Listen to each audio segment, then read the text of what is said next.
This is an interview I did with Pierre. He's the founder of IcyPeas, which is an email finding tool that's managed to beat out giants like ZoomInfo and Apollo on both price and performance. Now, he's built a few 6- and 7-figure companies, from a 25-person video agency to a drone security startup that actually attracted some serious VC money. What most people don't know, though, is that he was almost fired by his own investors. He accidentally built a business that he never intended to run, and despite having superior technology along the way, he nearly failed because he completely ignored what customers actually wanted. Now, these aren't just random startup struggles. They're systematic mistakes that cost him years of progress and could kill any venture that you touch if you repeat those same mistakes. So think about this. Each failure taught him something that eventually led to building a tool that undercuts the entire email finding industry while delivering better results. So in the interview, Pierre is going to break down the exact mistakes that almost destroyed his companies, the go-to-market strategies that are actually working in 2025, and at the end, he's got a major product announcement that could change how you source your leads forever. So if you're building a SaaS, running cold outreach, or you just want to avoid costly mistakes like his own, this conversation is going to save you years of trial and error. Okay, welcome Pierre. Pierre's the founder and CEO of IcyPeas, which, by the way, Pierre, I just realized probably, I want to say a month ago, that it's IcyPeas. Yeah. Just made that connection recently, even though I've been aware of you guys for quite a while. So I don't know. Do many people realize that right away? Or Actually, I would say that you're one of the few who realize that at some point. Most of them, most of our users, customers don't realize that. And they sometimes ask, what is this name about? What does it mean? But once they have realized, the good thing is that they remember it. Yeah, it definitely stands out once you put it together. Well, thanks for agreeing to jump on and talk to me. I wanted to talk about general go-to-market, obviously talk about you guys and the story here, but want to rewind the clock first and maybe get a very short bio of Pierre, right? How did you end up as CEO of IcyPeas here? Sure. So thanks for having me. I'm an entrepreneur. I've co-founded several companies in the last 12 years, sometimes with some VC money, sometimes without, always in relation to technology. I've created only technological startups. So I've co-founded a first business in the connected object industry, then in the air security, and then a communication agency, and eventually IcyPeas in the SaaS and go-to-market industry. Okay, quite a few different areas. So I think what I want to ask you first is, what's your take on venture-backed versus bootstrapped? Since you've done it both ways, do you have any recommendations? Are you one of these, VC money haters, or you think there's a role, or there's a certain kind of company where that makes sense? I'd love to get your take. Sure, there are pros and cons for each side. My personal experience was that it was more fruitful and interesting while working in a bootstrap company. I've enjoyed to some extent adventure with the VC who trusted us, but it came with a lot of paperwork and a lot of human relationship issues and a lot of disaligned goals that you have to manage, because obviously when a VC put some money in your startups, he expects a very high return quickly. And he also expects that you raise more funds in the next year or so. So It's not always aligned with your own goal and the best journey that you want for your own company. So this can create some friction. It happened to me. And to be transparent with you, the second company I co-founded, I ended up by being almost fired by the VC who put money in the company. So that was the air security company. We built a drone detector to be alerted when there is an intrusive drone above, for example, a nuclear plant or a military facility. And it was like 2015. Drones were not like a big thing like they are now. So at that time, the market was very not mature, and I quickly felt it would take a long time to evangelize this market. So I've suggested to my board that we should switch from a product company to a service company, doing some more custom work, especially in the cybersecurity area. And they were totally not into that. They had invested in a product company with a strong scaling capability. or potential. So switching to a more service-based company was meaning to their eyes that they would renounce, that they would abandon the idea of making very high profits with this venture. So they refused. In the end, I quitted this company because it was impossible for us to align our visions on that. And to be like very honest, I must say now that I was wrong. Actually, the market matured very quickly. So in the end, it was actually a good decision to stick to the initial plan and to stay on the product-based business model. But yeah, so that's a story of a VC-backed company who created some tensions in the team. And also to mitigate what I'm saying, I'm still in good terms with each of these investors. And so it's not like it didn't. It sounds like if you guys had stuck to the, I mean, maybe I'm sure a lot of times, right, there's an artificial timeline, right? Hey, we need to do this within 18 months or 24 months. Sounds like you might not have had the time to follow through on that plan, but if you'd been able to stick it out for 5 or 10 years, then it might have worked out a bit differently. Yeah, absolutely. But hey, that's part of the journey, right? I mean, we don't, you only have to be right one time, which is the nice thing in business. Or at least that's what I like to tell people. and may I ask if you had the opportunity to work with VC money in the past, or? Not as a founder. So I've worked at a few venture-backed startups, and there's definitely pros and cons, right? It can add a ton of fuel to the business. It alleviates a lot of pressure around being able to hire or grow, right? You don't have to really worry about paying those salaries the same way. You can bring people on and continue to push, but at the same time, as that burn rate goes up, the pressure also increases, and you're not the master of your destiny anymore. I mean, I think a lot of people get into entrepreneurship because they want to be their own boss, but the minute you take that money, you're not the boss anymore. Not the same way anyway. Even if you still own most of the shares, right? There's still you're now reporting to someone else as well. So yeah, absolutely, absolutely. Yeah, sure. I agree with that.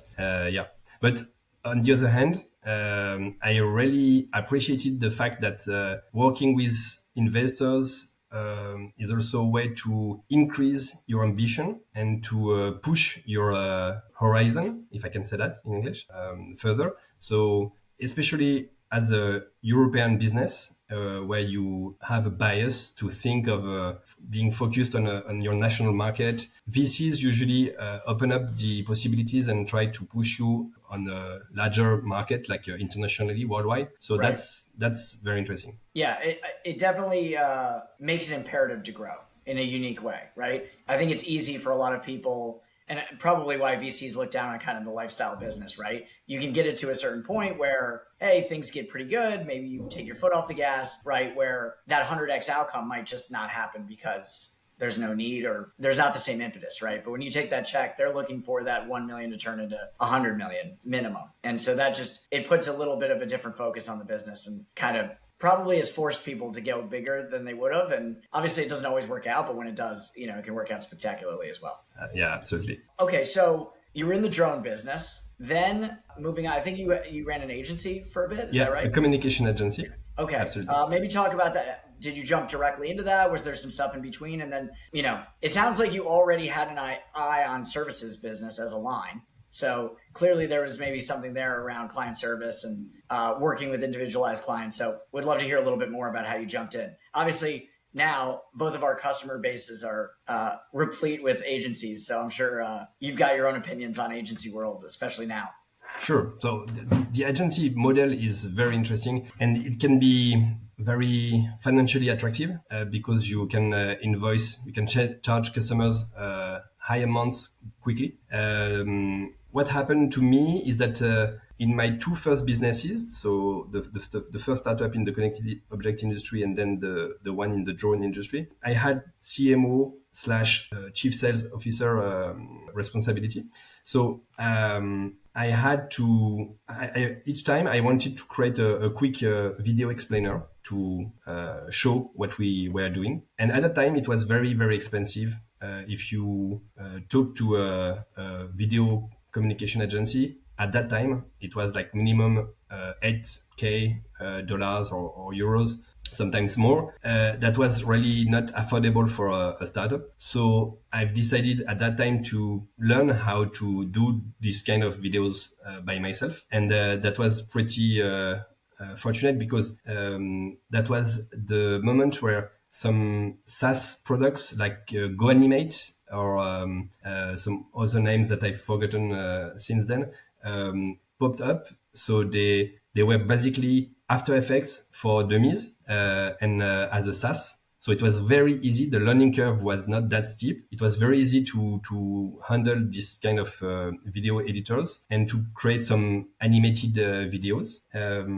So I've been able to start to produce this kind of videos for my own businesses. And then entrepreneurs around me who saw these videos asked me to do similar videos for their own business. I was in an incubator at the time, and the word of mouth spread around, and soon I had a lot of incoming demands for people who wanted a similar video. So I've started to do that as a freelancer, and soon I've been able to hire a first guy and then another one, and we actually created a video agency, but that was almost not intended. I was just answering to the incoming demand, and That's the best way for a business to start, though. yeah, it's definitely a good way, but that was almost I've been actually surprised by this because it was not what I wanted to build. Right. So in the end, I had a communication agency. At the peak of it, it was 25 people, and I didn't even wanted to have and to run this kind of agency. But along the way, I realized how fun it could be and how fruitful also it could be. So I really enjoyed doing that. But soon, after a few years, and because I was hiring more and more people, I realized also that this kind of business is almost never a recurring business. You hunt for new customers every year because once one of these customers has a video, he can use it for like several years before he wants more videos. That's more or less true because some very smart agencies figured out how to actually create recurring services from that. But at my time and with my eyes, it was almost a non-recurring business. So I had to do a lot of prospecting work. And this is how I actually discovered the whole world of sales automations and cold email. Okay. All right. So we've got a lot to unpack there. I really like the story on, people just start coming to you asking for this product.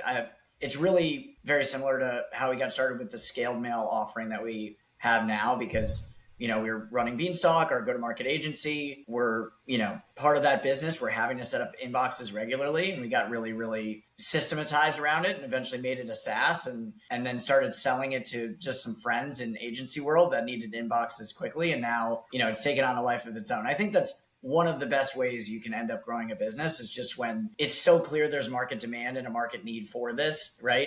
There's no better need than you first figuring it out for yourself, right? You're like, I need an animated video stat. You go down the rabbit hole, you start building these, then you show it to somebody else. They start talking to people, hey, Pierre can make you a video. And before you know it, you've got a business on your hands. So that's, I think, probably one of the best organic ways to grow. Now, obviously, there were limitations here, right? Non-recurring revenue, some other issues that you highlighted. And you started digging into cold outbound as a way to grow this business, right? Because non-recurring, you've constantly got a need for leads. Maybe talk to me a little bit about that. So as you're starting to delve in, what are you using at this time? Like a Mailshake or something like that? What was the stack? Is this like 2020, 2019? No, it's even earlier than that. It was like 2018, 19. I've been one of the earlier customers of Lemlist, for example. So prior to this, I started to use Drop Contact, which is a French email finder, one of the pioneers in this email enrichment industry. And I've started by sending emails from my main inbox with my main domain. And then we all know how that works out. Because we were scaling up, then I started to use Lemlist, and then I've used different platforms. I've used Instantly and People.ai, who just rebranded into PulseVibe.ai now. That's right. So those are the platforms that I've used all along the way. At the very beginning, that was really a new field. and it was really interesting to see that if you were doing things right on the technical level, the response rates were really good, really amazing. Yeah, like 12-15%, right? 20, Yeah, hard to get yeah, there these days, but at the yeah. beginning, I remember you could really even, I don't know if you remember before, even like a Lemlist, you had stuff like yet another mail merge or these kind of bulk email providers where you could just feed in a spreadsheet and blast out and you could get 17-18% reply rates. Yeah, that was another time. I'd give a lot to bring that back. Yeah, it's a little bit harder nowadays, but okay. So that brought you into this world, and you're using drop contact. I imagine at some point you're running into difficulty. What, uncovering more emails? Were you using anything like a ZoomInfo or anything like that, or you were a little No, more ZoomInfo was too expensive for our size. Yeah. Of business. So no, we were just using Drop Contact and then Hunter, who is another French company. There is actually a lot of French businesses in this growth hacking field. Yeah. And from that, we moved to the idea. We realized that we were capped in terms of how many emails we could find by using these tools at that time. So at that time, it was quite usual to drop half of your lead list when you enrich it with emails. And that was really a pity for me because I had been spending a lot of time to cherry pick all these leads. And it was really painful to get rid of the half of the watch list. half the list just evaporate once you try to go and get emails for them. Exactly. And it was so frustrating that I tried to see if we could find more emails by ourselves. And I was lucky because at that time I had, and I still have, a very efficient and very smart CTO. So he started to work on writing some scripts, Python scripts, and some more pieces of software to increase the find rate of emails. And after maybe 2 years, we realized that with all these scripts, we were actually finding a good 30% more of emails than the traditional software. Like now, are you still those running I've the mentioned. agency at the same time during this time? Yeah. I was 100% running the agency, and I was just writing or using those scripts to find more emails to prospect more for this agency. Got it. My goal was just having more customers for this agency. But at one point, we saw that we had figured out how to find actually significantly more emails than the traditional tools. So we decided to create a new venture to build this SaaS product and play with all these email finders as competitors, but to play in the same space and try to develop a true SaaS model. Okay, so you're running both of these side by side at the beginning, right? Well, first you're just doing it for yourself. Then you start using these scripts. Maybe you're like, hey, maybe there's a SaaS product here. It looks like we're finding more emails than other people. At what point does it become, hey, this is becoming a bigger business and we really should focus on this? What's that? What was that moment for you guys? The moment was when we thought that we had gathered enough knowledge on this field to have a vision of what we can build and how good we can become. And that was a very enthusiastic and perhaps too optimistic moment where we thought that we could just kill everybody in the space. Obviously, this didn't happen. We were a bit too optimistic, and we were biased in our analysis. But yeah, we thought that we had a great technological edge. And actually, we do have one. For example, our operating costs are much lower than those of all our competitors. So we have starting a price war by decreasing the cost of an email, of a found email, and nobody in the competition were able to counter attack because they are capped but by the floor, that they have like minimum operating costs that they have to cover. So we have a technical advantage on that, but we have clearly underestimated many factors such as the importance of a good UI, the importance of a good marketing as well, the importance also of speed processing. At the beginning, our email finder was too slow compared to what people were expecting and to what the competition was able to offer. So we tried to adjust, and years after years, now we try to get closer to what the demand really wants. Okay, that makes sense. So obviously don't want you to reveal anything secret, and it sounds like your CTO is really the master behind a lot of this, but is there anything you can share about why you were able to drive the cost down or how you were able to find more emails than a lot of the competition? Was it a different approach? Was there something about the way that they were approaching the problem that constrained their ability to pivot and compete with you guys? What was that angle, I guess, that you guys took? Yeah, sure. So there are many things, but first I have to explain how an email finder works in general. So when you use an email finder, you provide a first name, a last name, and a domain name, the company domain name. And based on this input data, the email finder will generate all the possible patterns, like somewhere between 30 to 100 possible combinations of emails. And then the email finder will try to verify one by one all these possible patterns. So there are two steps. Possible signals that you can use. The first one is web crawling. So you will just search the email on the web. Then you can also send an SMTP request. SMTP is the protocol to manage the transfer of emails from one mail server to another mail server. Yeah, so this would be like a validation service, right? If you're using one of those, it's exactly the same kind of ping to see, hey, is this a valid email? Exactly. All the traditional email verifiers, they rely mainly on SMTP. So you send a command.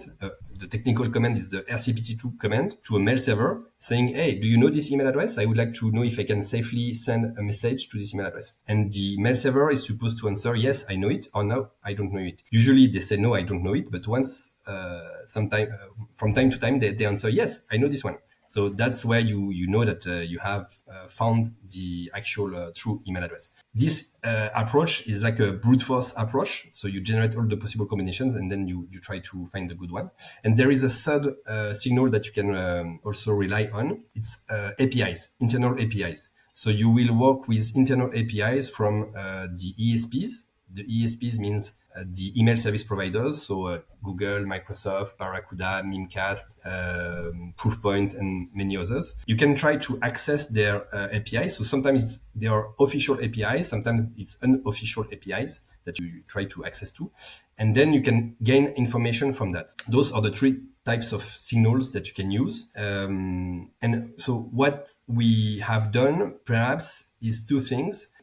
Differently from the competition. The first thing is that when you send SMTP calls, you have to use a proxy, because if you use your own IP address and you use it like multiple times, like thousands of times, they start to catch on to what you're doing. You will be blacklisted very quickly. So you have to manage a very large pool of IP addresses. And this is quite costly. To give you an idea, one IP address costs somewhere between let's say €1 or $1 per month. But because you have to send thousands or even millions of SMTP calls, you have to manage a pool of perhaps 50,000, 100,000 IP addresses. And soon it becomes very costly. So one of our innovations is that we have found a way to get access to a very large pool of IP addresses without having to pay each IP address $1.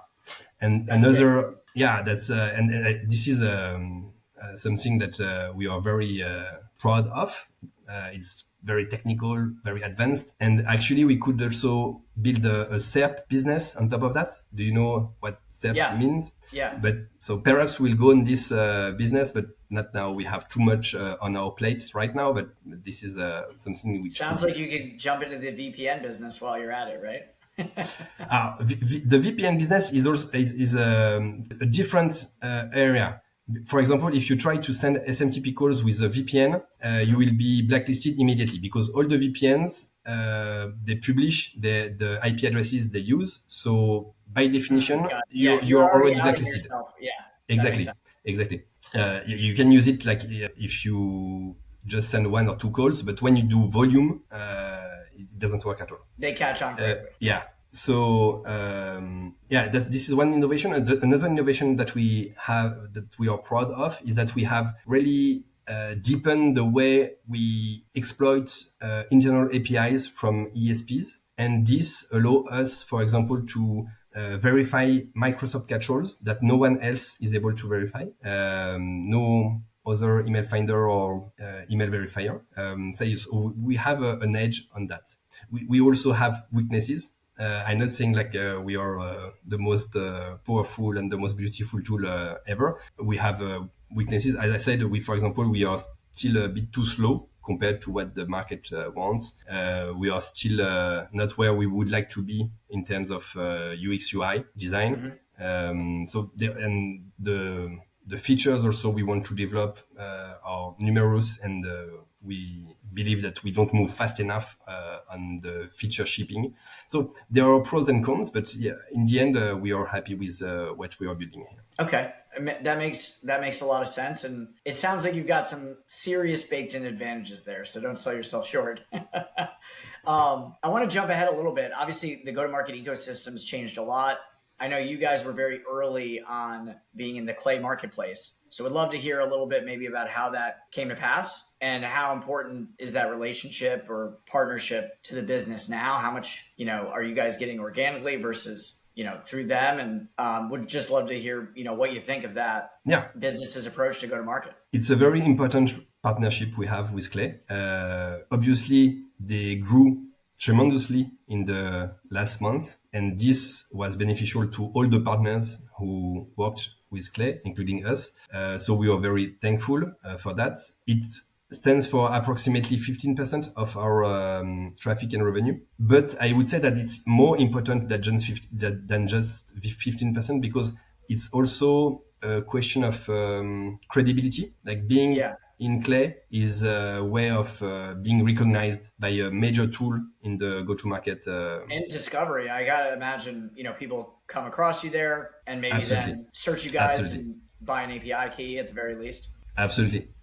So yeah, it's definitely a driver for our growth. And I can tell you two stories about that. The first one is how I got there, because honestly, at the beginning, we were like very, very small, and our product was shaky and buggy to some extent. It was the very, very beginning. So you can imagine in the first month of a launch of a new product, everything is not like smooth and working perfectly. So we should not have been integrated into Clay. But I really wanted to be, I don't know, but I had a strong intuition of we should focus on being integrated into Clay.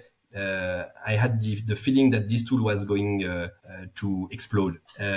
So I've used the very old traditional sales method, which consists in figuring out a few people who are in connection to my target. My target was the head of partnerships at Clay. And I figured out a few direct connections around him. And I've convinced all these people individually to speak about myself to Clay, to this head of partnership. So in just a quick period of time, like a month, he received several emails from important connections he had of people who said, "Oh, I've tried IcyPeas. They are actually pretty good. You should consider integrating them." So when I came to knock at their door, they already knew us, and they had the false impression that we were like everywhere and that everyone was speaking about us, which was actually a bit artificially built, but it worked well. Hey. And they had the openness and the kindness to test our API.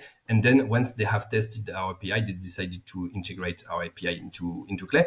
So that's the first story. And the second story is that actually the beginning of this relationship was a bit difficult because the way Clay integrated our API was not optimal. And it's entirely our fault. We have released an API at that time, which was way too complicated. It was like an async API, meaning that you have two calls, one to start the email search and then one to fetch the results, while the entire competition was doing just a sync APIs where you just do one call to initiate the search and then get the results. We also asked our user to sign with a cryptographic signature their API calls. It was like a complete overkill.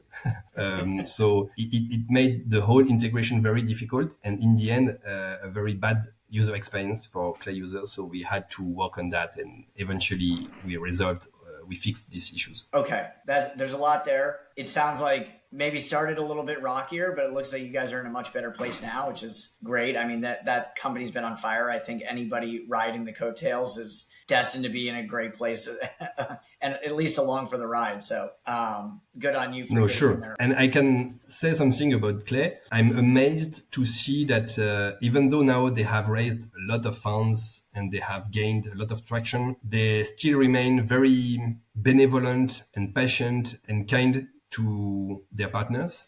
I'm actually amazed by that because they could leverage on their strong position to to push you guys down where you're not making any money, or even cut people out. I'm sure, right? Like, hey, exactly. Create this as a native feature. Exactly, and they really sincerely care about the community, like building a community, and it's actually really it's rare enough to be mentioned. Okay, well, hey, I'm a big fan of those guys as well, so it won't take much to get me excited and talking well about that. All right, so let's shift gears a little bit. I'd love to hear your predictions for the future. I guess first I'd like to start with, go to market, right? So you initially got started on this journey sending cold emails for your own business, right? Your own agency. Now you're running a SaaS vendor selling email finding services to agencies and businesses trying to do the same thing. Obviously, there's been an explosion in tools in this space. A lot of interest, Clay being one, obviously, the Smart Lead and Instant Leads of the world. Where do you see this going? Do you think email is becoming maybe overly saturated and it's going to be increasingly difficult to stand out because it's so easy to send such bulk volume? Or do you think, a lot of the crowing about the death of cold email is a bit overstated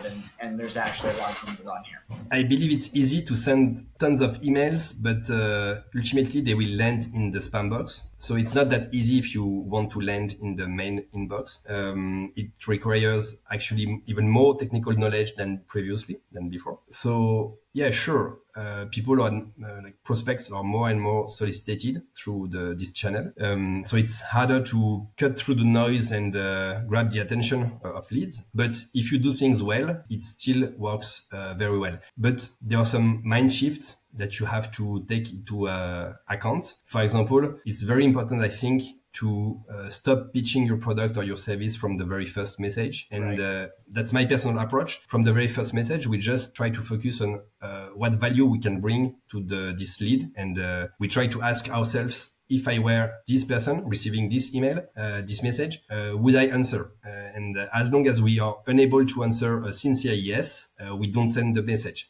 So for example, to be very concrete, at IcyPeas, in our first message, we basically just say, hey, we know that you're doing some cold email because we use intense signals. We would like to offer you actually 2,000 credits on IcyPeas to give it a try for free, no strings attached. So we just provide value. If the person wants to test this tool, he can get 2,000 emails for free, 2,000 warm leads for free. So it's pure value. Then if this doesn't work, we try to push some content, some value content. We have different strategies, but our very focus is how we can bring actual value to this prospect. And also we are very precise and attentive on lead targeting, meaning that we don't send messages to anyone. We send messages to people who have a strong. We do actually two checks. The first one is that we have we use a very strong signal of good. It's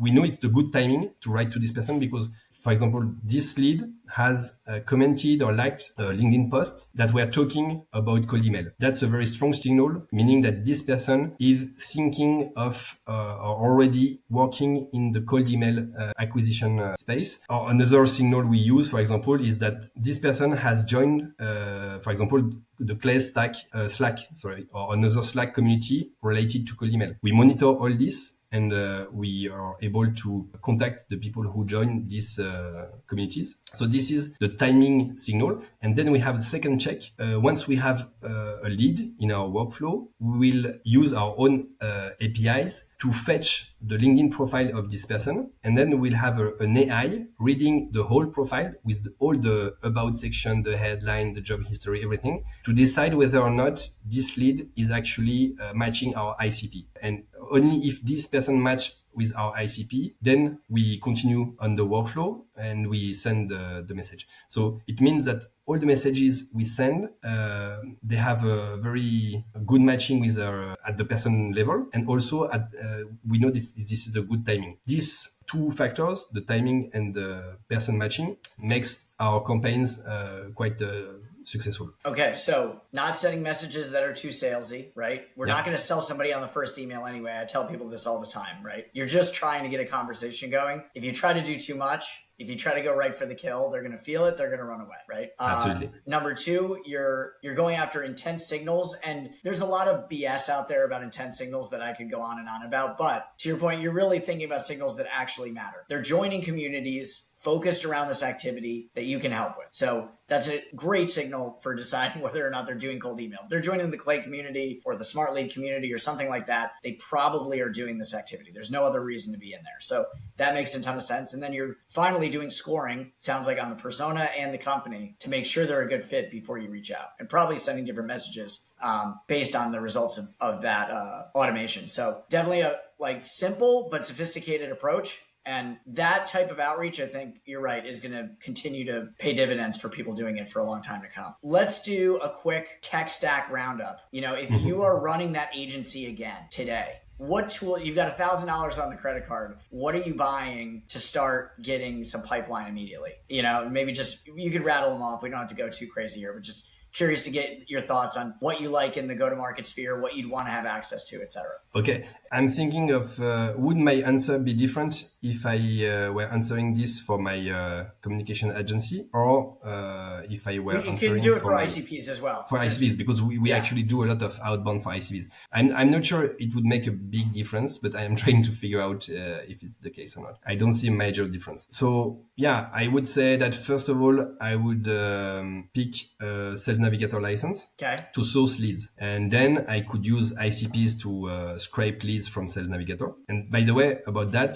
if I may take a couple of minutes, I know that a lot of people are worried of using their own Sales Navigator accounts when scraping Sales Nav search results. That's why in 1 month from now at IcyPeas, we'll release a new API endpoint, which will allow people to actually search for leads from SalesNav, but without using their session cookie, without using their own account. So we'll use our own database. We have a huge people database of 1 billion of profiles and 56 million of companies. This is more or less the equivalent of the whole LinkedIn database. And we refresh this data on a monthly basis. So we'll translate the queries that you may do on SalesNav into queries that we will play on our own database, and we will be able to provide you all the results that you want without endangering your accounts. And also without being capped at 2,500 results per search, because as you may know,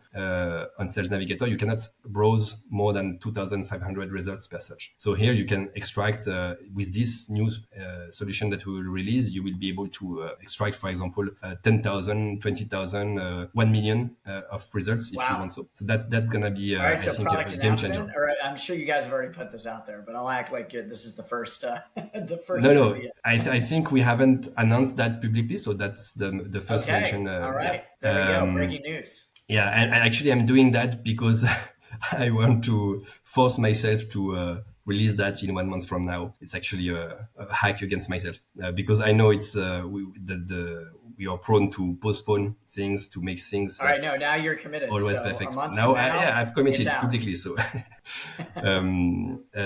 so I would source leads and then I would enrich those leads with a tool like IcyPeas. And to be neutral here, you can use different tools. IcyPeas is a very good one, but you might also consider, for example, Lead Magic, Find Email, Enrow, Apollo. Drop Contact now is good too. So there are many different possibilities.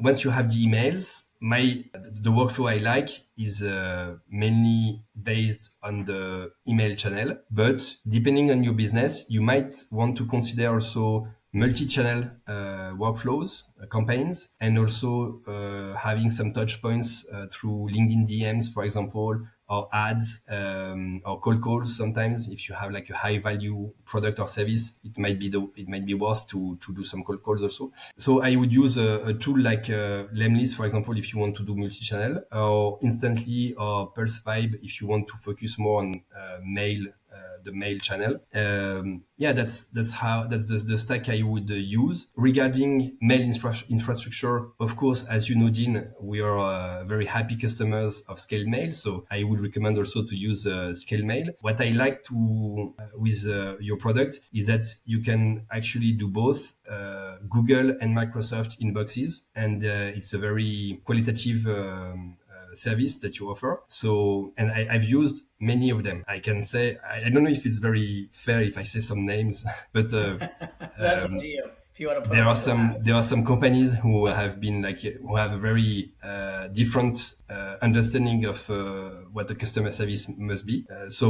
I really like that at Scaled Mail. And regarding the domains, I buy from Gandhi, but you can buy from many different domain name providers. The main thing here is try to buy from a domain name provider who is not like too popular, because if it's used already by a lot of people, it might make things harder. Yeah, and what else? Have I forgotten anything about the tech? Let's see. Are you doing that research step? Is that more of an automation? Is that inside Clay? Where is that action happening? Yeah, that's a good point. So at first we were doing research on Clay, but now because we are growing at IcyPeas, we have Python scripts who do that. So it's like we don't use Clay for this part anymore. This is something actually which is really not too complicated. If you like to vibe code, if you like to use tools like Cursor or Replit or some other vibe coding tools like this, you can actually develop your own scripts. It's very easy. There are small scripts, and then you host them on a VPS, on a virtual private server. It's way more cost effective than using an orchestration tool like Clay or Persona or Databar or Cargo. All these orchestration tools, they are great, but I think that AI tools offer the accessibility of being able to do it yourself. You think it's lowering the accessibility to non-technical people really just being able to spin up mini web apps for themselves? Yeah, I understand that many people are afraid of having their own scripts because they lack some technical understanding of how does it work. So I understand that in this case, it makes total sense to use no-code tools like Clay. But if you have some interest and understanding in coding and the technical world, today really the entry barriers are very low. Okay. So we do that, and we use our own APIs to fetch data from LinkedIn. But you can also use different APIs to get profiles. You can use, for example, Rapid API has a lot of possibilities. Yeah, I think this is. Well, we've hit on a lot of stuff. Before we wrap up here, is there anything else that you wanted to plug or talk about? I know you've got a 30-day time crunch to get that next product out, but anything else you wanted to touch on before we wrap up? Nothing special comes to my mind. No, I just want to say thank you for this interesting discussion, and I'm also curious to know about your own roadmap, Dean, actually, to know what you're cooking currently. Perhaps you can finish on that. Yeah.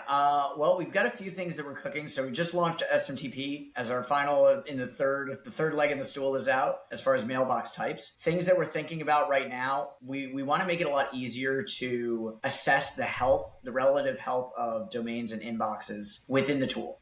So look out for more around monitoring, around deliverability testing, and being able to be more proactive.